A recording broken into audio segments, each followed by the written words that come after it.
How's it going, everybody? It's Warren. And this is Chris. And The Mandalorian Episode 1 launched today along with Disney Plus, and it was insane. It was absolutely insane. A lot of people are saying they like it a lot better than all of the Star Wars movies that have recently come out. I don't know about that, but it was pretty dang good. I mean, I think Disney Plus is a huge move. Oh, yeah. And this is the opening day, so there's so much to talk about. There's so much that's going around, but I think without a question, Mandalorian is the flagship. Hey, here's day one. Here's your new series. And the first episode was amazing. Yeah, it was really fantastic. It's kind of what I expected because it was built up a lot, and it didn't disappoint. Jon Favreau did an absolutely incredible job, and I think this is the future of Star Wars, because in a way this was like Taika Waititi's involved, Jon Favreau's involved, and he was director Iron Man, executive producer for Marvel. Now Kevin Feige is moving over. He's going to be in charge of Star Wars. I mean, right? Not over Kathleen Kennedy, but alongside of her. He's taking on a new Star Wars project. I think this is the future. So do you think that taking the Marvel cast, the people ahead of all of it, like you said, they're taking Kevin Feige, who's literally the heartbeat of Marvel, right? And just like, hey, here's Star Wars. Do you think that's a good move? Because there could be some danger of people thinking, hey, what about Marvel? We don't want to lose any of that. I don't think it's a bad thing for Marvel. I don't think it would be a bad thing for Marvel, especially with their building phase right now, Phase 4 and Phase 5, introducing a lot of new characters. I do think creating a Star Wars cinematic universe would be good, which is like what Kevin Feige does. It's like what he did and what he currently still does. So The Mandalorian was a really, really good start. So let's just kind of walk through it and talk about that super big twist at the end. Okay, yeah. Yeah. So obviously it just starts off, we're not going to dive too deep into it. But, starts in the cantina, he comes in, they're heckling this guy, and I called it from the very beginning. He walks in, and these thugs are, talking to this guy, and I'm like, I bet you that's the bounty. Right. I was like, I could tell. I was like, I bet you that's the bounty for the Mandalorian. So he walks in, and it's a great action scene. They go talk to him, and then he just ends up kicking the crap out of them, because that's what he does. That's what you expect. This is what you expect. Right, yeah, the scene where he grapples him, and he's pulling him, and the door closes. Just slices him in half. That was pretty crazy. But so he goes and gets the bounty, takes him to the ship. Ice Dragon almost eats him. And then he puts him in a frozen carbonite, which is awesome. Super flashback to Han right there. Oh, man. We saw it, and I was trying to tell who the characters Other people were. And yeah. I don't think there were anybody specific, but you're watching it, you see it, and you're just like, oh. How many different little Easter eggs are they going to throw into this? The series, because so many fans are watching it, and they're going to be sitting there nitpicking every single scene, and every single scene is just fantastic. Every frame. And I think they did a good job in not throwing too many Easter eggs in there. Like, it exists in the same universe, right? Again, Star Wars Cinematic Universe, because it's after, it's after 6. After the Empire, right? So it's really good job at keeping it in that same universe, but they didn't throw too many Easter eggs in there. It wasn't like, hey, this is the Star Wars that they did a really good job at turning it into something new. So he goes on and eventually gets back. He hands in the bounty, accepts the money, and he asks what other bounties the guy has. And he just gives him all these crap bounties, right? And he says, oh, but kind of have this secret bounty. There's nothing you can really know about it. And you just get the tracker, and you have to go meet with a guy face to face, which is okay, it's ominous, right? It's mysterious. But he's a Mandalorian, so he's not going to turn it down. It's supposed to be a really good Mandalorian too. So there's that. So of course he goes, and when he gets there, he sees the client, because that's his name right now. We don't know his name. He sees the client, and he's in a room with 4 stormtroopers.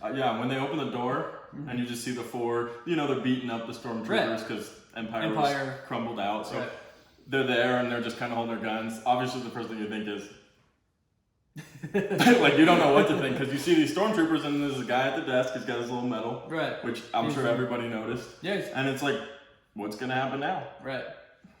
And that plays and is going to play a major role in obviously the future Mandalorian episodes as well. You can just tell. So basically he goes in and he accepts the bounty, right? He offers him the Mandalorian iron, which is super rare, that you can only find on the planet Mandalore. And he believes that it belongs to the Mandalorians, which obviously the Mandalorian does as well. So he goes, and he goes to the blacksmith, and she melts it down. He gets the shoulder plate, and then he goes with nothing but a tracker and an age. But eventually he gets there, and with a few kind of interesting scenes of him, trying to tame the beasts, the blurgs, and finally he gets there, and that's when really it gets really exciting. Probably the best action scene of the episode. Oh, for sure. When he gets down, he gets off. He walks towards where his location is. I think he mentioned it was called the Quarry, was what they called it, where basically his bounty is, and he's ready to go, and all of a sudden a droid shows up. Right. and that's a huge turning point for his entire plan, because obviously he's under the table, but right. this droid shows up from his agency, mm-hmm. and then there's this credible fighting scene. Yeah, it's insane. Go ahead. Like this? If I could bend like it, I would do it for you guys, I swear. Like no, yeah, I mean, it was insanely cool, that blaster battle. And then, of course, he jumps down and then he gets shot because he doesn't obviously realize he was getting snuck up on. But from there on out, it's just amazing. When he jumps in and he keeps trying to self-destruct. Don't self-destruct. Initiating self-destruct sequence. Like, don't do that. And he says he has a plan. Doesn't do that. Doesn't self-destruct. He says he has a plan, and right when he leaves the pillar, the huge Gatling gun comes out, and he's like, "Oh!" And he goes back, but that's when it gets really cool. It says, "Hey, draw the fire." He runs out. Gets lasered. Literally. Yeah, literally. And goes out, and then he jumps on the Gatling gun and just absolutely just tears everybody apart. It was one of the coolest things I've ever seen from Star Wars. It's so well done because he jumps on it and doesn't immediately land on it like a video and take control. He lands on it and it spins around. He's like, and he just hits every target as he goes, and it's really good action scene. Oh yeah, and then biggest thing of all. So they're like, how do we get through the door? They use the Gatling gun, and once they get in there, I thought it was a pet at first, that little pod. I was like, it's like an animal or something like that. I thought creature as well. Also, spoiler alert, if you haven't seen it and you don't want to see it. A lot of spoilers. But big spoiler. This is the big spoiler, right? Big spoiler. So, they open the pod and he's like, what the? Mm-hmm. It's supposed to be 50 years old. And then we find out it's a little baby Yoda. And the droid was going to kill him, but obviously the Mandalorian put a bullet through his head because he wants it alive. The price for it is more. I don't think he's going to end up turning it in, or if he does, he's going to save it. Yeah, it's going to be so interesting.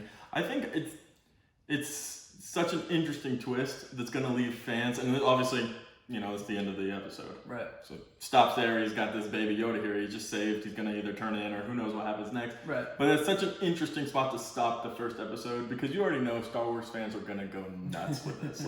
What does this mean? Already have. Are we going to get Jedis and all this stuff? Right. And it's like, it's such a great spot for talking about what's the future. Does he turn it in and just go on a next assignment, or is this going to be the entire series? Is this Yoda? Yeah, I think it's the entire series. I mean, I agree, and it's got to be surrounded by what the significance of this is. Mm-hmm. Whether is this going to be a future Jedi? Right.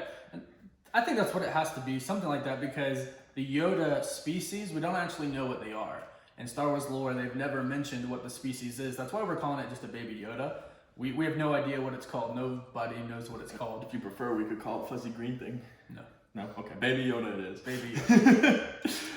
But maybe it's a very rare species, because Yoda was obviously one of the greatest Jedis that's ever lived. Maybe this species has an insane amount of midichlorians in their blood, and they're just naturally born to be Jedi. Now, we know Palpatine is returning in The Rise of Skywalker. Here comes the fun Star Wars. So does this connect into it? Right, does this connect into it?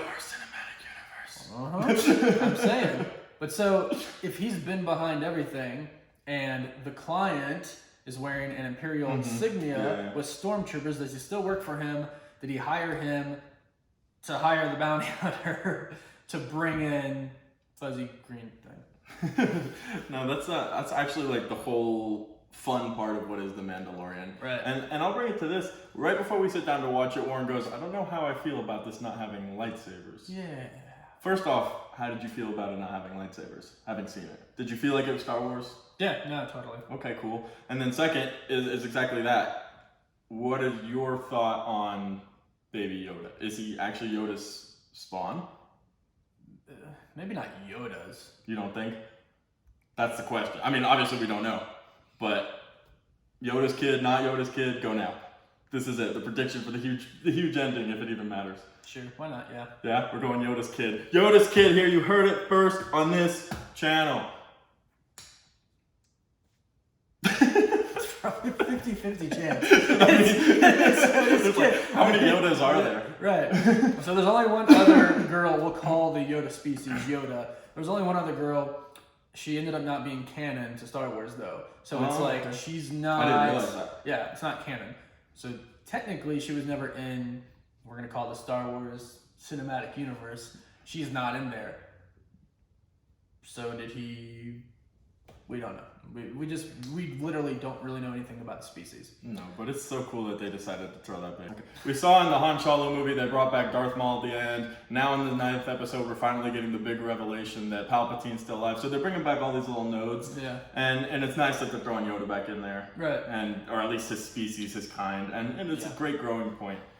And it's I loved the first episode. I'm so excited for what we're gonna get. Yeah. And it felt Star Wars. Yeah, right. Star Wars E, for lack of a term. It felt like, this is part of what it is. Right. And I think one last thing I noticed, and we've talked about all of the different things coming with Episode 9 coming out so soon, how this is the end of the Star Wars legacy. All the characters we've known, Episode 9 is supposed to end that. Well, the Skywalker legacy. Exactly, the legacy characters. Right. The things that we've been hearing about since the very beginning, and then back to even more through the beginning, and now after that, is going away. And I think The Mandalorian, depending how they go with it, could be a really good push for that. Because like you said, there's no lightsabers. It's not necessarily things we know. Right. And that's a good little lift off for that. They did that on purpose. And that's why they threw a Yoda in there. We know nothing about that species. We know nothing about it. Do people really know about Mandalorians? Well, no, they didn't really know that much about Mandalorians. I mean, their reference was Bubba and Jango Fett, and I think they even came out and said that they aren't actually Mandalorians either.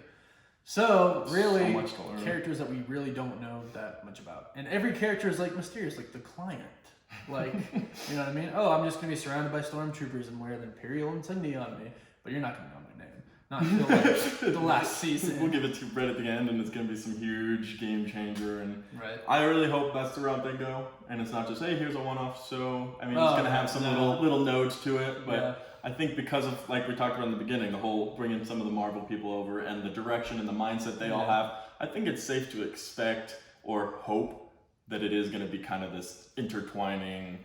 It's worked so well over there. I think they will do it to an extent, but they're not going to want to copy Marvel at the same time because it's like not competing franchises, but very different franchises that are often grouped together. Yeah, we don't want that to be.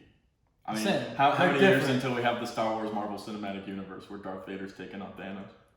I would really like to see that. Don't give me hope. All right, guys. I think for the launching day of Disney Plus and The Mandalorian and so much other exciting things that we're going to have on Disney Plus and already have on Disney Plus, this was a great first day. Yeah, absolutely. It was insane. Everything that's on there is absolutely insane. So many different, all the Star Wars, all the Marvel content that we got is just absolutely insane. But The Mandalorian, I think, takes it home. No doubt. For Disney Plus. I mean, obviously it aired on the premiere day. We don't get Marvel content till later on. Nothing was as big as The Mandalorian. Everybody's talking about it today. And it was absolutely insane. Let us know what you thought about it. Have you watched it? Did we spoil it for you? Also, why did you watch this if you haven't watched it yet? Force is not strong. Alright guys, thank you so much for watching until the end of this video. If you enjoyed it, hit that like button. And also don't forget to subscribe. We're going to be going over all of the episodes from The Mandalorian and also so much of the other content coming from Disney Plus. Yeah.